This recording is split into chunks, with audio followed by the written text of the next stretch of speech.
Good morning friends. Welcome to bank and conquer IT.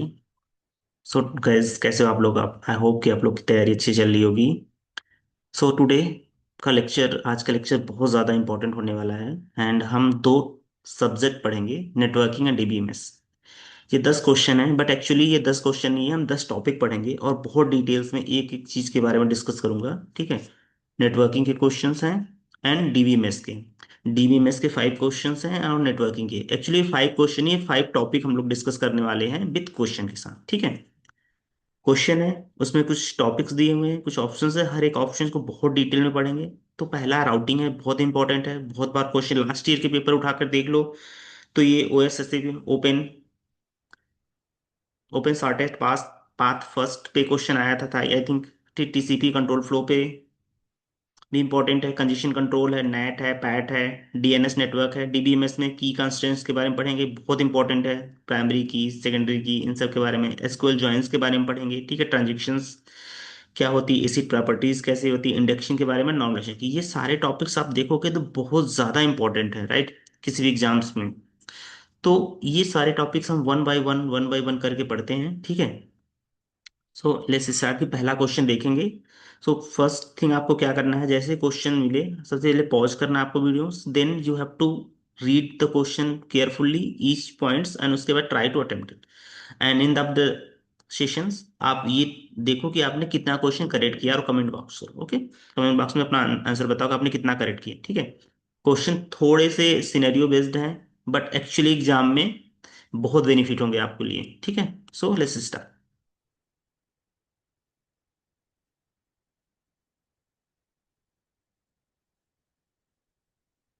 Okay. So first question है networking का, routing protocol पे है। ठीक है। अब ये क्या कह रहे हैं, जस्ट हम्म ये क्या कह रहे हैं कि a company has office Delhi, Mumbai, Bangalore and Chennai. मतलब कि एक कंपनी कोई है, उसकी ऑफिस 4 लोकेशन पे है, दिल्ली, मुंबई, बैंगलोर एंड चेन्नई में। ठीक है। वो चारों लोकेशंस, ठीक है, दिल्ली, मुंबई, बैंगलोर एंड चेन्नई, ये चारों लोकेशन राउटर के साथ मान लो कनेक्टेड है। ठीक है। Then the network administrator noticed that whenever a WAN fail, the router automatically discover the alternative route without any manual intervention. ठीक है। However, the convergence takes nearly 3 minutes and causing the temporarily communication disruption.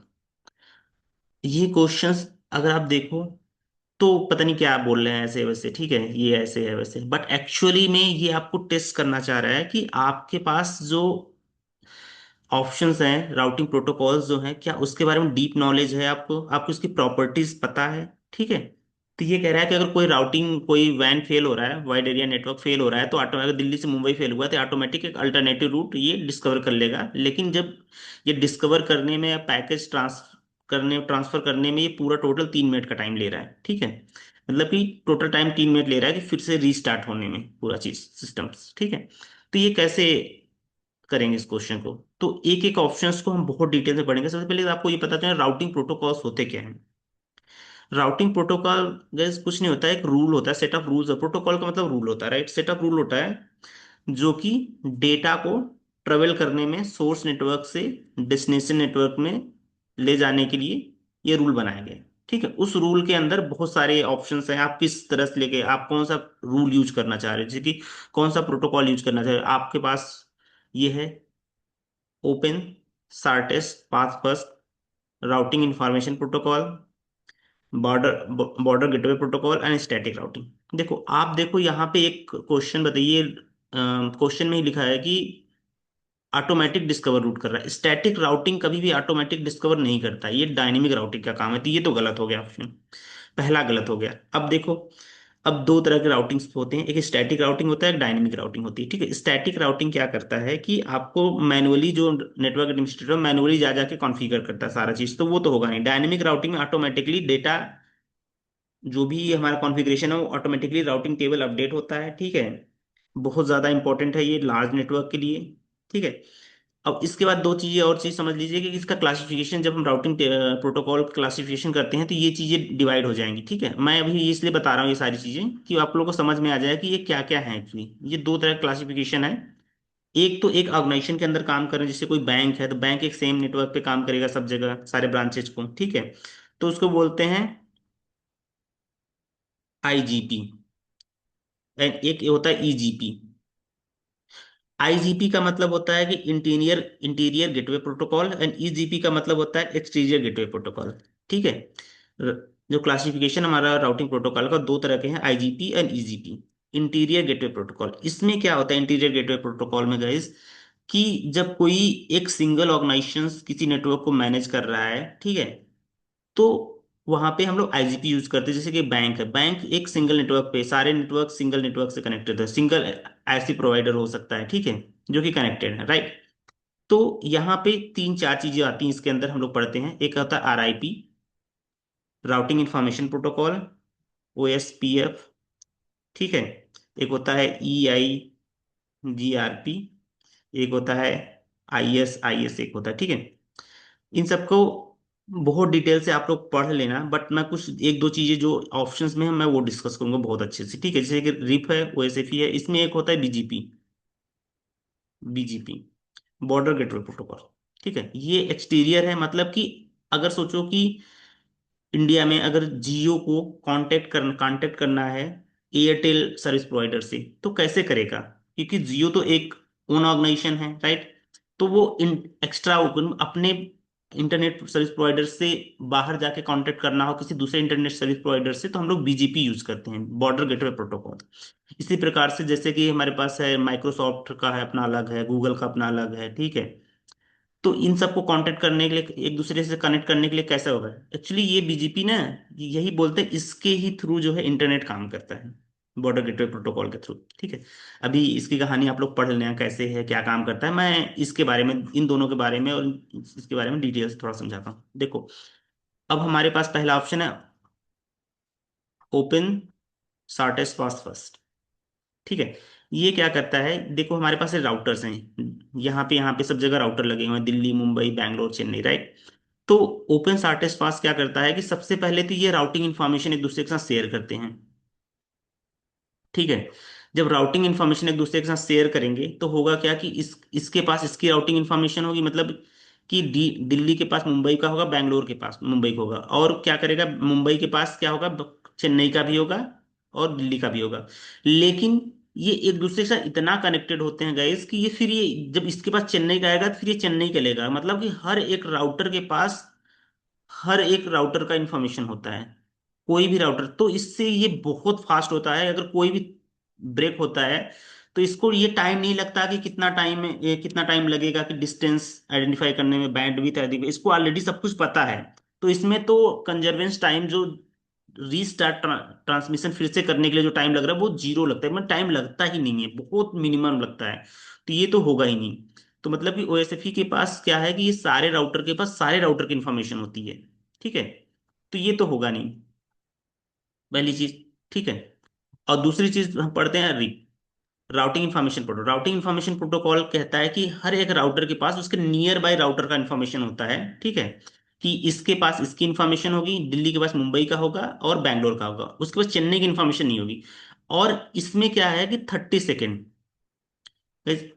ये 30 second में अपना routing tables, जिसमें उसका distance, bandwidth, कितना delay, cost और other matrix, वो सारी इन्फॉर्मेशन होती है, हर 30 सेकेंड में एक दूसरे के साथ शेयर करते हैं। अब मान लो कि ये वाला ब्रेक हो गया, तो इसमें मान लो कि बहुत सारे बीच बीच में राउटर्स लगे हुए हैं। अब हर एक राउटर, अगर ये वाला लिंक ब्रेक हुआ और हर एक राउटर 30 30 सेकेंड ले रहा है टाइम रीसेट करने के लिए, अपने आप को राउटिंग इन्फॉर्मेशन शेयर करने के लिए 30 सेकेंड के बाद शेयर करेगा, तो ये डिले क्रिएट हो जाएगा, राइट। जब ये डिले क्रिएट होगा तो क्या होगा कि एक्चुअल में ये पूरा टाइम स्टार्ट करने में, फिर से पूरा सिस्टम रीसेट करने में, डिस्टेंस, बैंडविड्थ, डिले, कॉस्ट और अदर मैट्रिक्स डिफाइन करने में टूट जाएगा, ठीक है। तो जो कि ये एक्चुअली में ये क्वेश्चन यही बोल रहा है कि कंजर सब कुछ सही है, अपना अल्टरनेटिव रूट ढूंढ ले रहा है, सब कुछ सही है, बट प्रॉब्लम ये है कि 3 मिनट ले रहा है। और 3 मिनट अब देखोगे तो यही एक राउटिंग इंफॉर्मेशन प्रोटोकॉल्स जो है वर्जन 2, जो भी है वर्जन 1 वर्जन 2 बेसिकली।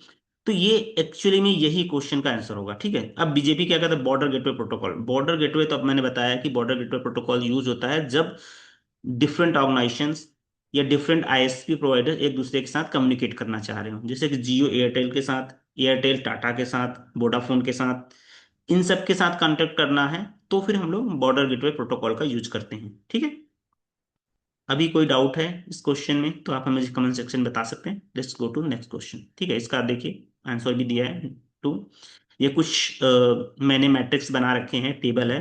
मैं पीडीएफ प्रोवाइड कर दूंगा अपने टेलीग्राम चैनल पे, आप लोग इसको पढ़ लेना बहुत अच्छे से। ठीक है, देख नेक्स्ट क्वेश्चन। अब नेक्स्ट क्वेश्चन क्या है कि टीसीपी पे है और बहुत इंपॉर्टेंट है। आप लोग इसको बहुत अच्छे से पढ़ना, ठीक है, क्योंकि ये टीसीपी का बेस कोर आपको मैं आज बताऊंगा कि ये कैसे काम करता है टीसीपी। ठीक है, अगर आपने कल का लेक्चर मेरा देखा होगा तो मैंने ऑलरेडी टीसीपी के बारे में थ्री वे हैंड शेकिंग या फोर वे हैंड शेकिंग मैंने बताया था, और चेक्शन वेरिफिकेशन मैं ऑलरेडी अपने डाटा लिंक लेयर जब पढ़ाया था तो बता चुका हूँ। ठीक है, फिर भी मैं आपको आज फिर से एक एक्सप्लेन कर दूंगा कि ये file server is transmitting a large file to a client using TCP. मतलब कि एक लार्ज फाइल ट्रांसफर हो रहा है टीसीपी के साथ। ठीक है, during the transfer client become very busy processing the previously received data. Okay, and temporally can not accept the additional task additional packet. ठीक है, तो क्या करेगा कि टीसीपी के पास जो हमारे पास जो क्लाइंट है, हम सेंडर जो है ऑटोमेटिक सेंडर भेज रहा है क्लाइंट को, ये पैकेट ले लो ये पैकेट ले लो, कंटिन्यूस भेजे जा रहा है, बट क्लाइंट के पास इतना टाइम नहीं है कि वो सारे एक साथ प्रोसेस कर सके। तो क्या करेगा कि उसके पास एक ओवरवेल्म हो जाएगा पैकेट को। तो ऐसा कौन सी मैकेनिज्म है जो कि ये डिफाइन कर दे कि सेंडर को पॉज कर दे ट्रांसमिशन अनटिल जब तक कि हमारा पूरा सर्वर मतलब रिसीवर रेडी ना, क्लाइंट रेडी ना हो उस डेटा को प्रोसेस करने के लिए और पैकेट को प्रोसेस करने के लिए। ठीक है, तो विद कनेक्शन लूज नहीं होना चाहिए, ये कह रहे हैं कनेक्शन लूज नहीं होना चाहिए। ठीक है, तो अभी मैंने कुछ चीजें मैं लास्ट लेक्चर में बताया था कि दो चीजें तो ऑलरेडी आप पढ़े हुए हैं, ये three way hand shaking and checksum. तो थ्री वे हैंड शेकिंग में क्या होता है कि जब हमारे पास क्लाइंट होता है, ठीक है, या ये बोलते हैं सेंडर बोलते हैं, सेंडर एंड रिसीवर। ठीक है, रिसीवर अब यहाँ से पहले तो कनेक्शन स्टेट स्टेब्लिश करने के लिए हम लोग क्या करते हैं, सिंक यूज करते हैं, राइट। सिंक मतलब सिंक्रोनाइजेशन। तो कनेक्शन स्टेब्लिश हुआ तो ये क्या करेगा कि सेंडर बोलेगा रिसीवर को कनेक्शन स्टेब्लिश हो करने के लिए सिंक भेजेगा। ठीक है, तो ये इधर से बोलेगा हाँ कनेक्शन स्टेब्लिश हो गया है, ठीक है, एक्नॉलेजमेंट भेज देगा। प्लस इसके साथ ये भी सिंक करेगा कि क्या तुम ऑनलाइन हो, सिंक, और उसके बाद ये क्या करेगा, एक्नॉलेजमेंट भेज देगा कि हाँ ठीक है हम ऑन। तो मतलब कनेक्शन स्टेब्लिश हो गया यहाँ पे। तो इसकी तो बात ही नहीं करें, कनेक्शन स्टेब्लिश की बात ही नहीं कर रहे थे हमारे पास, ये तो गलत हो गया, राइट। अब चेकसम की बात करते हैं। चेकसम क्या करता है कि हमारे पास कोई पैकेट है, पैकेट में एक चेकसम जो है, ये हमारे पास पैकेट है इसके साथ एक चेकसम। ये चेकसम का मतलब एक एरर कोड होता है। ठीक है, उस एरर कोड को हम लोग पैकेट के साथ अटैच कर देते हैं। जब ये सेंडर इसको भेजता है रिसीवर के पास, ये पैकेट पहुंचता है, ठीक है, पैकेट पहुंच गया इसके पास, तो जो ये चेकसम का कोड है ना, जैसे 101 भेजा मैंने और यहाँ पे 101, तो मतलब कि हमारा पैकेट सेम चेकसम यहाँ पे भी पहुंचा, तो मतलब हमारे एरर कोड में कोई चेंजेस नहीं आया, तो इसका मतलब हमारा पैकेट करेक्ट। अगर यहाँ पे 111 हो जाता मतलब इससे ये डिफरेंसेस हो रहा है, राइट। इसका मतलब कि जो भी चेकसम अटैच किया था उसमें अल्टर्ड हुआ है, मॉडिफाई हुआ है, इसका मतलब हमारा चेकसम ये एरर डिफाइन कर रहा है कि ये पैकेट में एरर है, ये पैकेट लॉस हुआ, करप्टेड है, जो भी है, और दोबारा से चाहिए। ठीक है, तो इसकी तो बात ही नहीं कर रहे हैं ये लोग, राइट, तो ये भी गलत हो गया। अब कंजेशन कंट्रोल की बात करते हैं। कंजेशन कंट्रोल ये कह रहे हैं कि रिसीवर की ये कह रहे हैं कि देखो सेंडर है हमारे पास और रिसीवर है, ठीक है, रिसीवर है। तो सेंडर ने डेटा भेजा पैकेट वन, ठीक है, PC one, PC two, PC three and dot dot dot multiple multiple PC. ठीक है, रिसीवर के पास। अब ये कह रहे हैं कि रिसीवर के पास प्रॉब्लम होती है, रिसीवर जो है ये 3 पैकेट या 4 पैकेट ही प्रोसेस कर पा रहा है एक बार में, उसके बाद ये प्रोसेस नहीं कर पा रहा है। ठीक है, उसके बाद ये पॉज हो जा रहा है क्योंकि ये प्रोसेस नहीं कर पा रहा है और सेंडर मल्टीपल टाइम्स जा रहा है। और बट कंजेशन कंट्रोल क्या करता है, कंजेशन कंट्रोल ये कहता है कि अगर आपको मान लो कि ठीक है, एक एग्जांपल लेके बताते हैं कंजेशन कंट्रोल। अगर आपको जाना है डी मार्ट, किसी भी सिटी में डी मार्ट तो होगा, आपको पता है डी मार्ट संडे वीकेंड्स पे कितना भीड़ होता है। बट डी मार्ट पहुंचने के लिए आपको रोड पे तो जाना पड़ेगा, राइट। अगर रोड ही बिजी है तो आप डी मार्ट तक पहुंचोगे नहीं। तो कंजेशन कंट्रोल बताता है कि आप जिस रोड पे जिससे जा रहे हो वो बिजी है कि नहीं, मतलब कि जो नेटवर्क यूज कर रहे हो क्या वो नेटवर्क बिजी है। बट यहाँ नेटवर्क की तो बात नहीं हो रही, यहाँ पे बात है रिसीवर बिजी है। रिसीवर एंड पे, ना कि नेटवर्क एंड पे, तो कंजेशन कंट्रोल तो होगा नहीं। इसका मतलब ये स्लाइडिंग विंडो प्रोटोकॉल है। अब बहुत ध्यान से पढ़ना गाइस, ये स्लाइडिंग विंडो प्रोटोकॉल में बहुत अच्छे से एक्सप्लेन करने वाला हूँ कि क्या होता है स्लाइडिंग विंडो प्रोटोकॉल, ठीक है। देखो, हमें पता चल गया क्वेश्चन स्लाइडिंग विंडो प्रोटोकॉल का है, ठीक है। अब देखो, अब हमारे पास क्या है कि सेंडर है एंड रिसीवर है। रिसीवर क्या करता है कि पैकेट को एक्सेप्ट करता है, सेंडर उसको भेजता है। पैकेट एक भेजा, ठीक है, रिसीवर के पास बफर था, उसने पैकेट को लिया। पैकेट टू भेजा, बफर था, लिया। पैकेट थ्री भेजा, बफर था। फिर मल्टीपल पैकेट रिसीवर भेजे जा रहा है, भेजे जा रहा है। अब इसके पास इसकी विंडो साइज, मतलब कि जितना पैकेट प्रोसेस कर सकता है, ये पूरा फुल हो गया बफर। अब इसके पास विंडो की साइज मतलब कि जीरो है।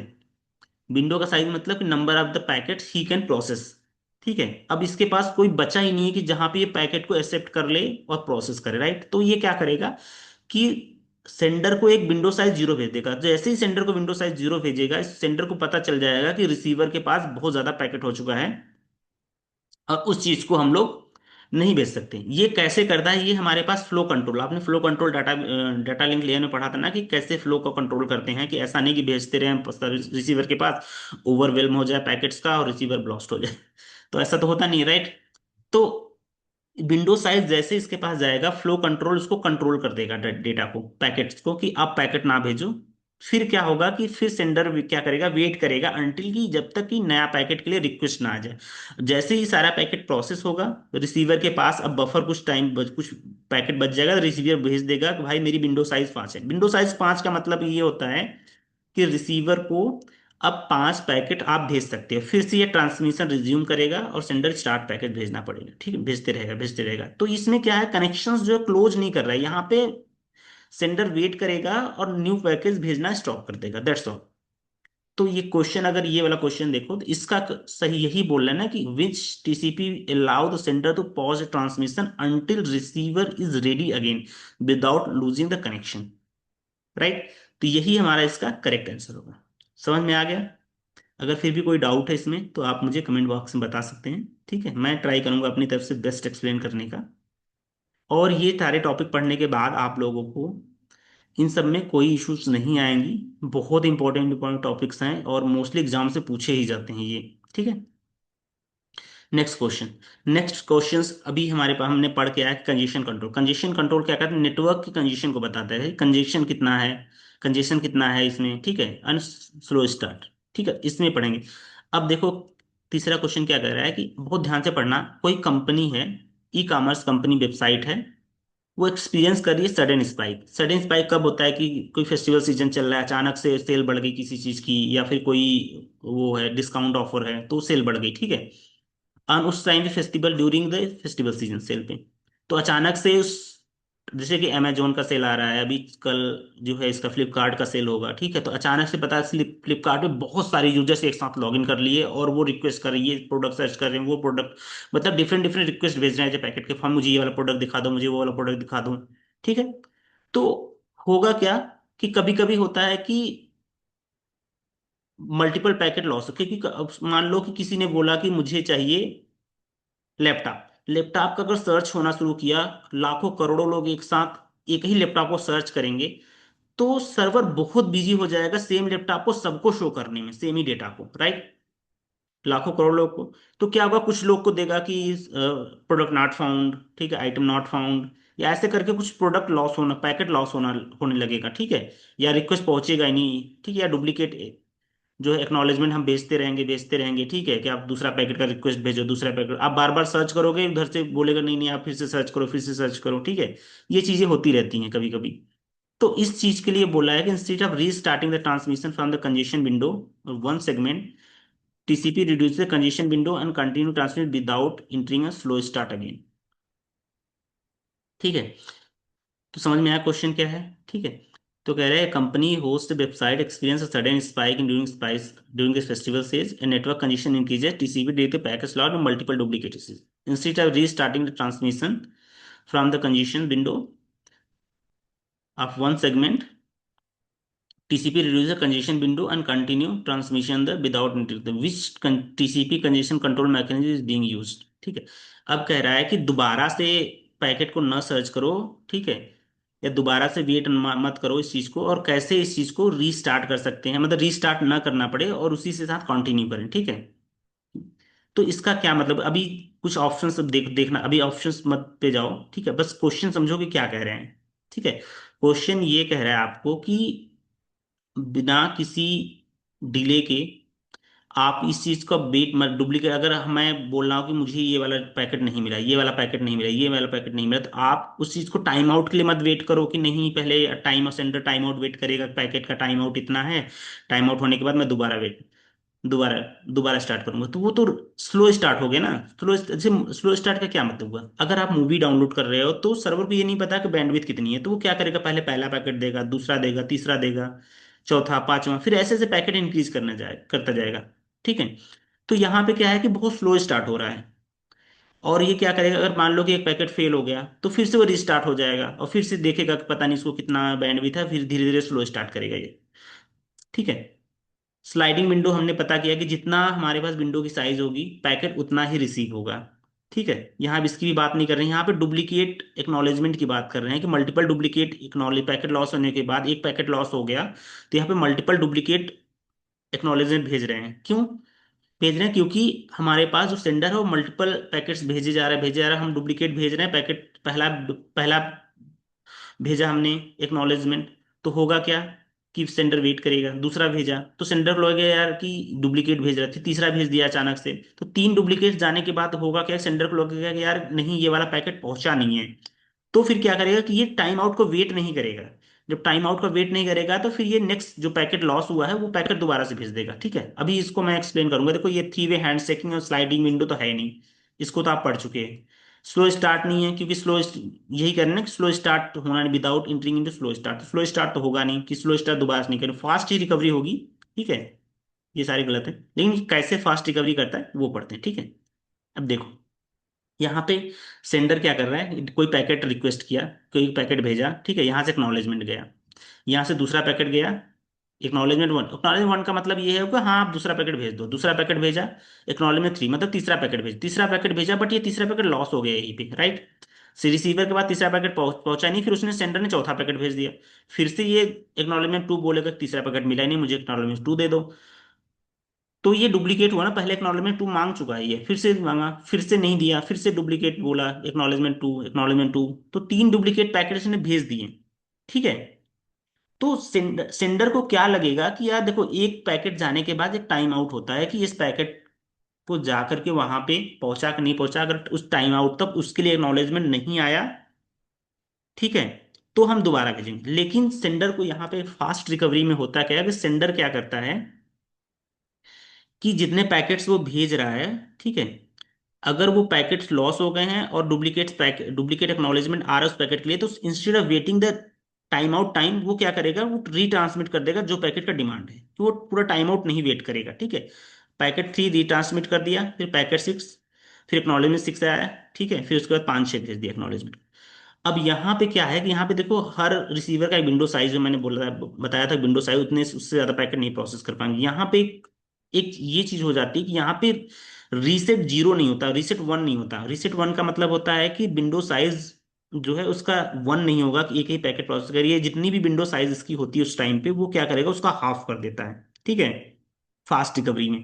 बट स्लो स्टार्ट में क्या होता है, जैसे कि कोई नया पैकेट हुआ तो टाइम आउट होने के बाद उसकी विंडो साइज, ठीक है, या विंडो साइज या कंजेशन विंडो जिसको बोलते हैं हम लोग, वो वन कर देगा, जिससे कि फिर से वन पैकेट ही एक साथ प्रोसेस करेगा। यहाँ पे क्या होता है फर्स्ट रिकवरी में, डुप्लीकेट पैकेट जब मल्टीपल डुप्लीकेट एक्नॉलेजमेंट भेजेंगे तो फिर क्या करेगा, without waiting the time out time हम लोग दोबारा से एक पैकेट, सेंडर जो दोबारा एक पैकेट भेज देगा।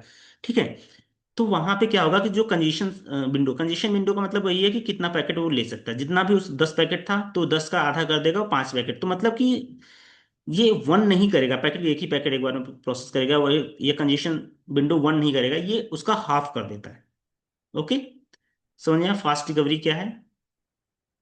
ओके, फिर भी अगर कोई डाउट है तो आप कमेंट में बता सकते हैं। ओके, नेक्स्ट क्वेश्चन, ये देखो ये भी बहुत इंपॉर्टेंट है, बट बहुत इंटरेस्टिंग, आपने पढ़ा होगा, बट फिर भी मैं एक बार एक्सप्लेन कर दे रहा हूँ इसको, क्योंकि थोड़ा बहुत ट्रिकी है ये। एक नेट पैट और इंटरप्राइज नेटवर्क का है। ठीक है, कोई बैंक है उसके 500 एम्प्लॉय हैं, ठीक है, मान लो ये बैंक है, एक बैंक ऑर्गेनाइजेशन है, इसके अंदर 500 एम्प्लॉय हैं, one two three dot dot dot dot dot dot 499 and 500 employee. ठीक है, हर एम्प्लॉय के बाद एक अलग आईपी है, क्योंकि हर employ are connected internet single IP address. तो मतलब कि इस पूरे ऑर्गेनाइजेशन का एक एक आईपी एड्रेस है, यहाँ पे आईपी एड्रेस है, ठीक है, ये एक आईपी एड्रेस है, इसके साथ एक कनेक्टेड है, ठीक है। कि एक सिंगल आईपी एड्रेस यूज करने का मतलब है कि ये पब्लिक आईपी एड्रेस है गाइज, ये पब्लिक आईपी एड्रेस है, राइट। पब्लिक आईपी एड्रेस है, इस पब्लिक आईपी के एड्रेस के अंदर बहुत सारे इंप्लॉय हैं जो कि प्राइवेट आईपी से, ये 500 एम्प्लॉय प्राइवेट आईपी से कनेक्टेड हैं। ये प्राइवेट आईपी जो है आउटसाइड दिस ऑर्गेनाइजेशन इनएक्सेसिबल होता है, आप डायरेक्टली इसके साथ एक्सेस नहीं कर सकते। अगर आपको कुछ किसी पीसी के साथ कॉन्टेक्ट करना है, सबसे पहले आपको पब्लिक आईपी के साथ कॉन्टेक्ट करना पड़ेगा, फिर आप पब्लिक आईपी आपको उस पर्टिकुलर पीसी के पास, उस पर्टिकुलर पर्सन मशीन के पास लेके जाएगी, ठीक है। अब क्वेश्चन क्या कर रहा है, पढ़ो। A bank has a 500 employee connected on internet through the single IP address, ठीक है। इस पब्लिक आईपी एड्रेस के साथ कनेक्टेड है by the internet service provider, ठीक है। All the employee are able to browse the internet simultaneously without any issue, ठीक है। All the employee able to browse the internet without any issue, ये कह रहा है कि सारे एम्प्लॉय जो है इंटरनेट को यूज कर पा रहे हैं किसी भी इशू के, बिना बिना किसी इशू के। अब आप सोचो, एक एक रियल टाइम सिनेरियो देखो, अगर ये सारे 50 एम्प्लॉय जो है गूगल सर्च करना चाह रहे हैं, या मान लो सर्च करना चाह रहे हैं कि फेसबुक, एफबी, फेसबुक सर्च करना चाह रहे हैं, तो मतलब इसका रिक्वेस्ट जाएगा, तो एक जैसे इसका पहले का रिक्वेस्ट गया यहाँ पे, तो होगा क्या कि पब्लिक आईपी इसको असाइन हो जाएगी, इसके थ्रू ये रिसर्च करेगा, फिर यहाँ से रिस्पॉन्स आएगा, फिर इसके पास पेज खुल जाएगी। अगर ये 500 के 500 एक साथ सर्च करना शुरू कर दें तो क्या होगा, तो जरा सोचिए कि मतलब 500 इसी पब्लिक आईपी को यूज करके आउटसाइड द वर्ल्ड जाएंगे, वहां से फेसबुक का इन्फॉर्मेशन लेके आएंगे, राइट। तो क्या ये सिंगल पब्लिक आईपी कैपेबल होगा 500 रिक्वेस्ट एक साथ हैंडल करने के लिए? वन बाय वन करेगा, पता लगा 500 लास्ट वाले नंबर आते आते 1 घंटा बीत गया, राइट। तो ये एक फिजिबल नहीं है, 5 मिनट के बाद पता लगा 1 मिनट, 2 मिनट, 3 मिनट टाइम लग रहा है उसको लास्ट वाले के पास वो एग्जैक्टली फेसबुक का इन्फॉर्मेशन आने के लिए। तो इस चीज के लिए मतलब क्या कर सकते हैं, ठीक है। तो अब उस चीज के लिए हम लोग को यूज करना पड़ेगा, वो मैं बताता हूँ अभी, ठीक है। उससे पहले हम ऑप्शन देख लेते हैं कि विच टेक्नोलॉजी मेक्स दिस पॉसिबल, कि ये कह रहा है कि कौन सा टेक्नोलॉजी ऐसा है कि जो 500 रिक्वेस्ट एक साथ हैंडल कर सके, ठीक है। अब network address translation, network address translation क्या करता है कि ये प्राइवेट आईपी को पब्लिक आईपी में कन्वर्ट करता है। मतलब ये इसका प्राइवेट आईपी है, पब्लिक आईपी में कन्वर्ट होगा, फिर भी ये रिजोल्यूशन तो नहीं करे, सबका कन्वर्ट कर देगा। एक ही सिंगल पब्लिक आईपी यूज कर रहे हैं तो सबको सिंगल पब्लिक आईपी कन्वर्ट हो जाएगा। इसके पास प्राइवेट आईपी है, इसके पास प्राइवेट आईपी, इसके पास प्राइवेट, ये तीनों को सेम आईपी एलोकेट हो जाएगा। तो क्या एक ही आईपी सब यूज करके रिक्वेस्ट कर लेंगे? नहीं कर पाएंगे ना, एक को तो एक ही बार में असाइन होगा ना, तो नहीं होगा। तो ये तो दोनों होगा ही नहीं, स्टैटिक एंड डायनेमिक नेट, ठीक है। Proxy ARP address resolution protocol है, ठीक है। ये एड्रेस रेजोल्यूशन क्या है, आईपी एड्रेस को जो है डीएनएस में कन्वर्ट करता है, ठीक है, या यूआरएल में कन्वर्ट करता है, इस ये भी काम नहीं आएगा, ठीक है।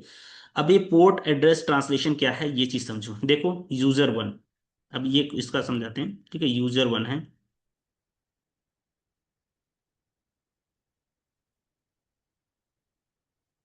यूजर टू, यूजर थ्री, ठीक है। यूजर वन टू थ्री, डट डट डट डट डट डट, यूजर 500 मान लो, ठीक है। ये 500 यूजर हैं, ठीक है। अब ये 500 यूजर, हर यूजर क्या करेगा कि पब्लिक आईपी यूज करेगा,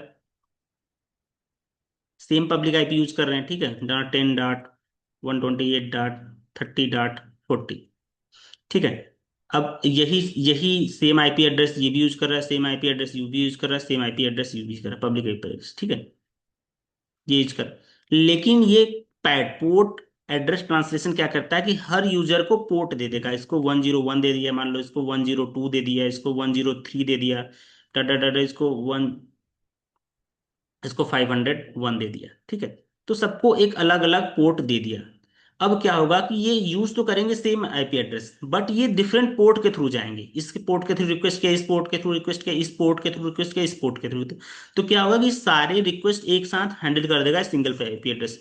इससे होता फायदा क्या होता है कि अगर आप सबको एक एक पब्लिक आईपी असाइन करोगे तो बहुत कॉस्टली पड़ जाएगा किसी भी ऑर्गेनाइजेशन के लिए, दैट इज नॉट फिजिबल। अगर आप कॉस्ट सेव कर रहे हो, सेव करना चाह रहे हो, तो ये फिजिबल नहीं कि हर एक यूजर को पब्लिक आईपी दो, राइट। तो इससे बेटर है कि आप उस सारे यूजर को अलग अलग पोर्ट दे दो, सेम आप पब्लिक आईपी यूज करके उस डिफरेंट पोर्ट के थ्रू जा करके हम लोग एक्सेस कर सकते हैं। ओके। सो इसका करेक्ट आंसर क्या है हमारा? Port address translation. ओके। ये पढ़ लेना, सेम ही है जो मैंने आपको एक्सप्लेन किया है, ठीक है। मैं टेलीग्राम पे इसका पीडीएफ प्रोवाइड कर दूंगा। नेक्स्ट क्वेश्चन क्या है? डीएनएस। देखो डीएनएस बहुत सिंपल है, और डोमेन नेम सिस्टम। अब हमारा कंप्यूटर क्या होता है? हमारा कंप्यूटर डायरेक्टली हम लोग जो गूगल गूगल सर्च करते हैं, google.com, facebook.com, व्हाट्सअप, जो भी आप सर्च करना चाह रहे हैं वेबसाइट, वो वेबसाइट सर्च करोगे एंड डायरेक्टली हमें रिजल्ट मिलता है। बट हमारा इंटरनेट उस चीज़ को नहीं समझता है, वो जो हम गूगल डालते हैं ना वो नहीं समझता है। वो क्या करता है, एक नंबर्स में काम करता है, आईपी एड्रेस में। तो एक क्वेश्चन आता है, हम आईपी एड्रेस ही क्यों नहीं यार डायरेक्टली सर्च कर लें? तो ये इसका सीधे से जवाब है कि इतने आईपी एड्रेस हैं, नंबर्स याद करना बहुत मुश्किल है इंस्टीट्यूट ऑफ नाम। आप फेसबुक याद होगा आपको, व्हाट्सएप याद होगा आपको, अमेजोन याद होगा, फ्लिपकार्ट याद होगा, नाम याद है, लेकिन ये क्या इनके आईपी एड्रेस नंबर से याद हैं? आप अपने फोन नंबर, आपको अपने मोबाइल में 10 नंबर याद नहीं होगा, आपके 10 लोगों का नंबर। तो लेकिन लाखों करोड़ों वेबसाइट्स हैं, सबके मोस्टली लोगों के सब नाम याद ही हैं कि कौन सी वेबसाइट पे कहाँ पे क्या करना है, ठीक है। तो डीएनएस क्या करता है? डीएनएस हमारा कंप्यूटर कम्युनिकेट करे, सिस्टम इंटरनेट पे कम्युनिकेट करे, हमारी रिक्वेस्ट जाए, प्रॉपर रिक्वेस्ट जाए, उसके लिए डीएनएस क्या करता है, जो भी यूआरएल हम डालते हैं उसको कन्वर्ट करता है आईपी एड्रेस में, ठीक है। डोमेन जैसे कि ये है, अब बैंकिंग कॉन्कर आईडी, इसका एक प्रॉपर आईपी एड्रेस होगा इस सर्वर का, ठीक है। इस पे एक आईपी एड्रेस है, ये सर्च मत करना, ये वेबसाइट है नहीं, ये तो मैंने ऐसे लिख दिया है, ठीक है। इसका एक प्रॉपर आईपी होगा, ये सब आप इस पे सर्च करोगे तो आपका इसको पर्टिकुलर एक आईपी में कन्वर्ट करके फिर रिक्वेस्ट करेगा, फिर ये आपको रिस्पॉन्स मिलेगा, ठीक है। तो before web page can display which are the following function is DNS server do, कि जो भी रिक्वेस्ट आने से पहले कौन सा फंक्शन डीएनएस सर्वर करता है, ठीक है। Assign the IP address to the user. क्या यूजर कंप्यूटर को आईपी एड्रेस कौन असाइन करता है? बताओ बताओ बताओ। DC, dynamic control host protocol. इसका अच्छा एक क्वेश्चन है आप लोग का, इसका बताना पोर्ट नंबर क्या है। इंपॉर्टेंट है, प्रीवियस ईयर के क्वेश्चन उठा के देखो, आया था पोर्ट नंबर कुछ लोग का कि एचटीटीपी का या फिर डीसीपी का क्या है, टेलनेट का पोर्ट नंबर क्या है, ठीक है। एसएसएस का क्या है पोर्ट नंबर। तो ये पोर्ट नंबर इंपॉर्टेंट है, आपको पता करना पड़ेगा, इसका बताना क्या है, ठीक है। कन्वर्ट द डोमेन नेम, मतलब कि ये name into the corresponding IP address, that's the correct answer, ठीक है। इंक्रिप्शन डिस्क्रिप्शन का काम तो है ही नहीं, राइट। ये तो हमारा ये H T T P S करता है, जिसमें टीएसएल एसएसएल यूज करते हैं, सिक्योर सॉकेट लेयर यूज करते हैं, copy the fast, copy store the copy website faster, ये तो कैचे वगैरह करता है, इसका तो कोई काम ही नहीं है, इसका तो कोई काम ही नहीं। तो हमारा क्या है करेक्ट आंसर? 20 का है, राइट, ठीक है। ये कैसे काम करता है पूरा मैंने बहुत अच्छे से बना रखा है पूरा, आप लोग पढ़ लेना टेलीग्राम चैनल पे, ठीक है। अब देखो, अब हमारे पास 5 नेटवर्क के टॉपिक्स खत्म हो चुके हैं नेटवर्किंग के, अब हम पढ़ेंगे डीबीएमएस के।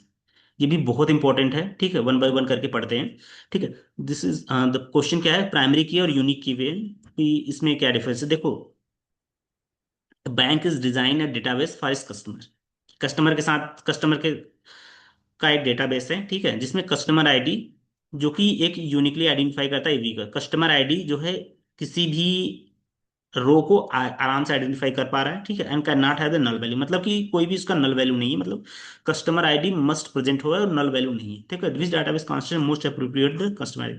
अगर आपने प्राइमरी की, यूनिक की, फॉरेन की, कांस्टेंट की, कैंडिडेट की, सुपर की, अल्टरनेटिव की, ठीक है, अगर सब कुछ पढ़ रखा है तो ये क्वेश्चन बिल्कुल आपके लिए हलवा है, कोई इशू नहीं है, आप आराम से कर सकते हो। पहला पढ़ते हैं यूनिक की। यूनिक की भी सेम होता है कि किसी भी टेबल में किसी भी रो को यूनिकली आइडेंटिफाई करता है, बट प्रॉब्लम यूनिक की के साथ क्या है कि ये नल वैल्यू एक्सेप्ट कर लेता है। इसके इसके यूनिक की में नल वैल्यू हो सकती है। कुछ कुछ नेटवर्क एडमिनिस्ट्रेटर, कुछ कुछ जो है डाटाबेस एडमिनिस्ट्रेटर क्या करते हैं, नल वैल्यू रखते हैं, कभी कुछ कुछ नहीं रखते, मल्टीपल वैल्यूज रख देते हैं, ठीक है। तो ये तो नहीं होगा, हो भी सकता था अगर प्राइमरी की नहीं होता तो हम ये मार्क कर सकते थे, बट ये नहीं होगा। अब प्राइमरी की एग्जैक्टली वो की है जो कि किसी भी टेबल में किसी भी टपल को यूनिकली आइडेंटिफाई करता है, टपल मतलब किसी भी रो को यूनिकली आइडेंटिफाई करता है, और इसकी वैल्यू कभी भी नल नहीं हो सकती, और एक टेबल में एक ही प्राइमरी की होना होगा, ठीक है। तो इसका मतलब ये हमारा फॉरेन की क्या करता है कि फॉरेन की दो टेबल को के बीच में जो रिलेशनशिप है उस चीज को बताता है। एक फॉरेन की किसी दूसरी टेबल का प्राइमरी की हो सकता है, या किसी टेबल का प्राइमरी की दूसरी टेबल के फॉरेन की हो सकता है। आगे आने वाले स्लाइड में मैं बताऊंगा कैसे कैसे काउंट करें, ठीक है। फॉरेन की नहीं होगा। चेक कांस्टेंट क्या होता है? चेक कांस्टेंट, देखो चेक कांस्टेंट का मतलब होता है एक रूल्स। चेक का मतलब वो रूल को डिफाइन करना। अब मैं बोलूँ कि सैलरी जो है 10,000 से ज्यादा होनी चाहिए, चेक करो सैलरी 10,000 से ज्यादा है, ठीक है। तो ये एक रूल दिखाया ना, तो ये भी नहीं होगा इस चीज को। तो हमारा क्या है, प्राइमरी की is correct answer, okay.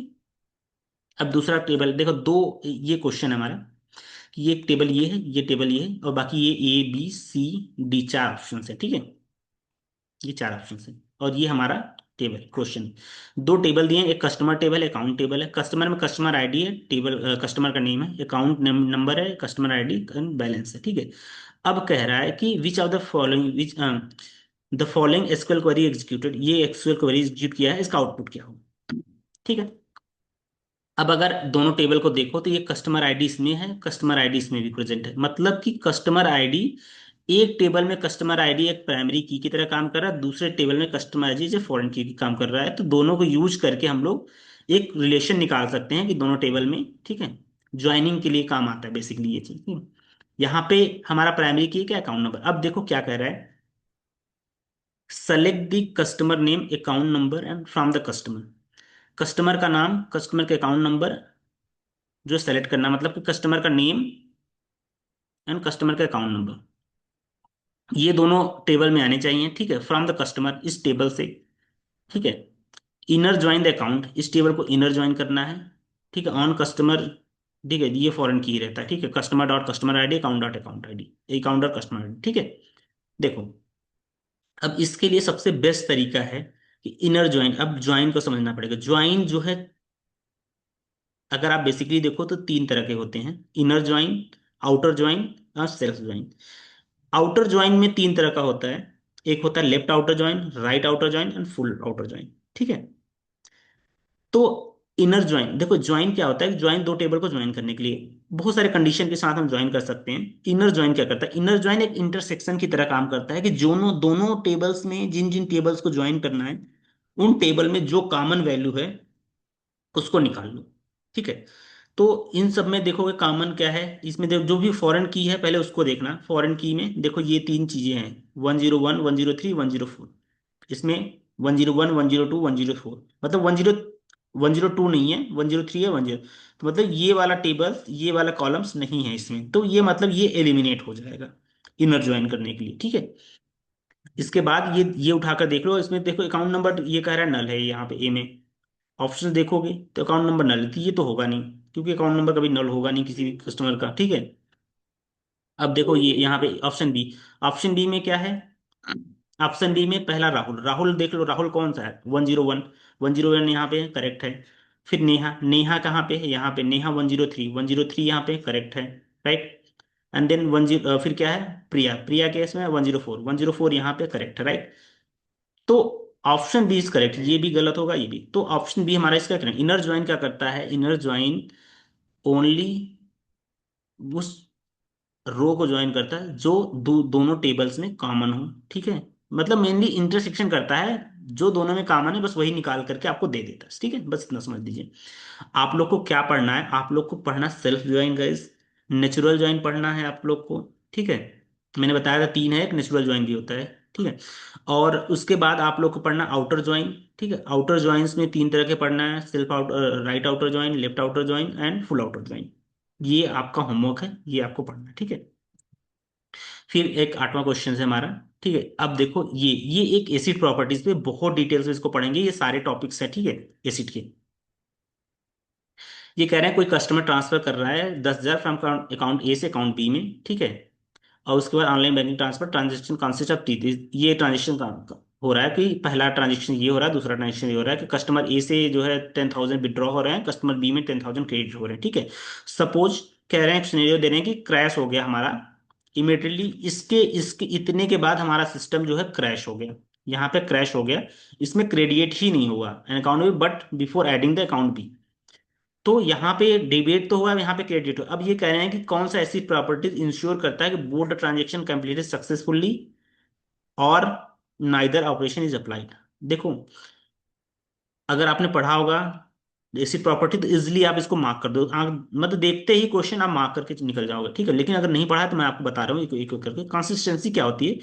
Consistency का मतलब ये होता है कि बिफोर द ट्रांजेक्शन्स हमारा डेटाबेस कंसिस्टेंट होना चाहिए, और आफ्टर द ट्रांजेक्शन हमारा डेटाबेस कंसिस्ट होना चाहिए। अब इसका क्या मतलब हुआ? इसका मतलब ये हुआ कि जो भी रूल्स हैं, जो भी चीजें हैं, वो after transaction before transaction same होनी चाहिए, कोई भी कंसिस्टेंसी नहीं बदलनी चाहिए। जैसे कि मैं आपको बताऊं, अगर मान लो कि ए में 50 की है, और बी में हमारे पास कितना है, बी में हमारे पास, प्लस बी कर देते हैं, बी में हमारे पास कितना है, 10 के है।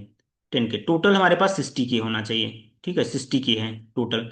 अब क्या है कि ए से हमने क्या किया कि ए से हमने -10 के रिड्यूस किया, प्लस बी में हमने क्या किया, +10 के ऐड किया। तो भी अब देखोगे तो ये भी तब भी 60 के ही होना चाहिए, राइट। लेकिन ये कह रहे हैं कि डाटाबेस तो ऐसा नहीं, इसमें से रिड्यूस हुआ बस इसमें क्रेडिट नहीं हुआ, ठीक है। तो ये इंश्योर करता है कि after transaction before transaction same होना चाहिए, ठीक है। लेकिन ये चीजें तो फॉलो हो नहीं रही हैं, ठीक है। तो होगा क्या कि ये तो हमारा नहीं होगा ऑप्शन में, राइट।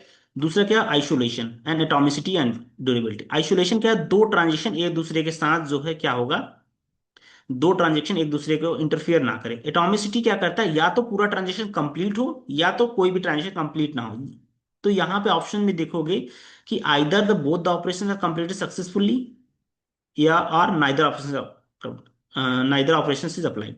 मतलब कि या तो कोई भी ट्रांजेक्शन्स ना हो, या फिर दोनों ट्रांजेक्शन्स कंप्लीट होने चाहिए, ठीक है। तो यहाँ पे क्या होगा कि ये देखो, कंसिस्टेंसी और आइसोलेशन में यही डिफरेंस है। कंसिस्टेंसी बोलता है कि ट्रांजेक्शन होने के बाद भी 60 के होना चाहिए, ट्रांजेक्शन होने के पहले भी 60 के होना चाहिए, पहले भी 60 के होना है, बाद में। अब लेकिन अगर इस सेकंड सिनेरियो में देखो कि यहाँ फेल हो रहा है, तो मतलब कि यहाँ से डिडक्ट हुआ, यहाँ क्रेडिट नहीं हुआ, तो ये तो 50 के ही बचेगा, राइट। तो ये तो नहीं होगा करेक्ट, क्योंकि दोनों कंसिस्टेंट होना चाहिए, राइट, दोनों साइड में। तो ये तो नहीं। आई एटोमिसिटी क्या है? ट्रांजेक्शन होने से पहले या तो पूरा सक्सेसफुल कंप्लीट हो जाए ट्रांजेक्शन, या तो ट्रांजेक्शन हो ही ना, रोल बैक हो जाए, ठीक है। तो ये हमारा करेक्ट आंसर होगा। ड्यूरेबिलिटी क्या बोलती है कि एक बार ट्रांजेक्शन कमिट हो गया तो लाइफ लॉन्ग के लिए ये हमेशा रहना चाहिए डेटाबेस में, इसको कोई भी मॉडिफाई नहीं कर सकता, ठीक है, सिंपल सी बात। ठीक है। अब देखो, अब ये है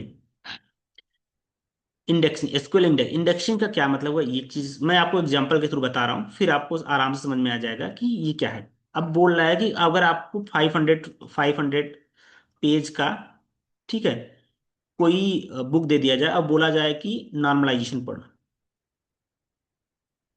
नॉर्मलाइजेशन उसमें पढ़ो, नॉर्मलाइजेशन खोजो, ठीक है। अब नॉर्मलाइजेशन पढ़ने के लिए आपको करना क्या पड़ेगा कि आप, अगर आपके पास इंडेक्स नहीं है, उसका बुक में इंडेक्स नहीं दिया गया, तो आप क्या करोगे, सारे पेजेस जा जाके खोल खोल के देखोगे किस में नॉर्मलाइजेशन है, किस किस पेज में नॉर्मलाइजेशन है, और मैं पढ़ूँ, ठीक है। तो आपको लग रहा है कि आप फटाक से जाकर खोल के पढ़ लोगे, आपको टाइम लगेगा उस चीज को देखने के लिए, राइट। विथ नॉर्मलाइजेशन क्या होगा कि विथ नॉर्मलाइजेशन क्या होगा कि आप पहले, सबसे पहले पेज का इंडेक्स देख लोगे। सॉरी, विथ इंडेक्स क्या होगा कि आप सबसे पहले जाके पेज का इंडेक्स देखोगे, अच्छा नॉर्मलाइजेशन ये 300 पेज पे है, तो आप आराम से जाकर 300 पेज खोलोगे, वहां पर नॉर्मलाइजेशन पढ़ लोगे, राइट। तो ये यही कह रहे हैं, ये क्वेश्चन इसी बेस पे है कि इंडेक्स का क्या यूज है। इंडेक्स का यूज होता है कि किसी भी डेटा को इजिली रिकवर करना, रिट्रीव कर लेना विदाउट डिले, ठीक है। तो क्या है कि एक बैंकिंग एप्लीकेशन है जिसमें 200 मिलियन कस्टमर के रिकॉर्ड हैं, और एक अकाउंट नंबर चाहिए, ठीक है। तो कह रहे हैं कि select star from the customer where account number is this. तो कौन सा मेथड है कि देखो 200 मिलियन है, अगर इंडेक्सिंग नहीं हुई होगी उस टेबल पे, ठीक है, कस्टमर के टेबल पे, तो होगा क्या कि 200 मिलियन रिकॉर्ड को, 20 मिलियन रिकॉर्ड को वन बाय वन, एक एक रिकॉर्ड जो करके हमारा ये क्वेरी सर्च करेगा, और बहुत टाइम लग जाएगा इसमें। बिट इंडेक्स इजिली डायरेक्टली उस जंप करेगा उस अकाउंट नंबर पे और जाके सर्च कर लेगा, सिंपल सी बात है। तो ये इसका आंसर, ये हमारा फर्स्ट होगा, और कुछ भी नहीं कर सकते इसमें, बस यही समझ लीजिए इसका, ठीक है। ठीक है, अब देखो, अब ये क्वेश्चन नंबर 10 है। अब इसमें आपको चीजें समझनी पड़ेंगी कि ये कह रहे हैं कि a bank store customer information table ये है, ठीक है। एक कस्टमर का इंफॉर्मेशन टेबल ये है, database designer observe the branch name depends on the only branch ID, ठीक है, not directly the customer ID. अब ठीक है, विच नॉर्मेशन इज वायलेटेड। अब ये चीज समझो कि कह रहे हैं कि ब्रांच नेम जो है ब्रांच आईडी पे डिपेंड कर रहा है, कि ना डायरेक्टली कस्टमर आईडी पे डिपेंड नहीं कर रहा है। अगर कस्टमर को ब्रांच जाना है तो कैसे जाएगा? कस्टमर 101 को ब्रांच जाना है तो सबसे पहले ये ब्रांच आईडी किस पे जाएगा? B01 पे। फिर B01 से जाएगा दिल्ली पे। ठीक है, तो मतलब कि 101 जो है दिल्ली जाएगा। ठीक है, मेरी राइटिंग बहुत बेकार है। ठीक है, अब आप देखो यहाँ पे, इस चीज को अगर देखोगे आप तो होगा क्या कि यहाँ पे आपको पार्सली डिपेंडेंट नहीं लग रहा है कि दिल्ली जो है डायरेक्टली कस्टमर आईडी पे डिपेंडेंट नहीं है, राइट? दिल्ली जो है पहले इस पे डिपेंडेंट है, इसके थ्रू फिर इस पे जा रहे हैं। ठीक है, तो कस्टमर को अगर पहुंचना है तो ये थ्रू, तो ये पार्शियल डिपेंडेंसी के, सॉरी, ट्रांजिटिव डिपेंडेंसी की बात कर रहा है, राइट? तो ट्रांजिटिव डिपेंडेंसी किस में होती है गाइस? क्या फर्स्ट नॉर्मल फॉर्म में होती है? फर्स्ट नॉर्मल फॉर्म में सारे सेल्स जो है सिंगल वैल्यू होल्ड करते हैं, जो कि यहाँ पे सारे सेल्स सिंगल वैल्यू होल्ड हैं। करेक्ट है, तो फर्स्ट नॉर्मल फॉर्म में तो ये है ही, ये वॉयलेट नहीं कर रहा है। सेकंड नॉर्मल फॉर्म क्या कर रहा है? जिसमें फर्स्ट नॉर्मल का मल्टी वैल्यू डिपेंडेंसी बोलता है, मल्टी वैल्यू तो है नहीं। ठीक है, सेकंड नॉर्मल फॉर्म क्या कर रहा है बताओ तुम? ये आपके लिए होमवर्क है, सेकंड नॉर्मल फॉर्म क्या कहता है। ठीक है, third normal form transitive dependency. Transitive dependency यही है कि डायरेक्टली ना होकर के किसी के थ्रू पहुंच रहे हैं हम वहां पे। तो ये यहाँ पे इस टेबल में ट्रांजिटिव डिपेंडेंसी, तो इसको दूर करने के लिए हम दो अलग टेबल बना देंगे। ठीक है, सिंपल, एक table customer ID and branch name का बना देंगे, एक table customer ID branch ID और ब्रांच नेम का बना देंगे। इसमें जो है दूसरे टेबल में जो ये कस्टमर आईडी है उसको हम लोग एज ए यूज कर लेंगे, एज ए फॉरेन की। या तो इन तीनों को लेके बना लें या तो इन तीनों को लेके बना लें, कोई बना लो आप। तो इससे क्या होगा, एक टेबल में अपडेट करोगे तो दूसरा अपडेट नहीं करना पड़ेगा। ठीक है, तो इसका करेक्ट आंसर हमारा थर्ड है। आपको BCNS ये क्वेश्चन जो है पढ़ना है घर से। ठीक है, ये बहुत स्ट्रिक्ट रूल है, आपको पढ़ना है कि ये क्या करता है। कोई भी फॉर्म होने के पहले पहला उसके नीचे वाले फॉर्म सेटिस्फाई होने चाहिए, उसमें आपका टेबल उस फॉर्म में, उस नॉर्मल फॉर्म में होना चाहिए, नहीं तो आपका वायलेट होगा। ठीक है, तो ये आज का लेक्चर था। आई होप कि आपको पसंद आया होगा। अगर फिर भी नहीं क्लियर हुआ किसी टॉपिक पे या कोई डाउट रह गया तो आप मुझे कमेंट बॉक्स में बता सकते हैं।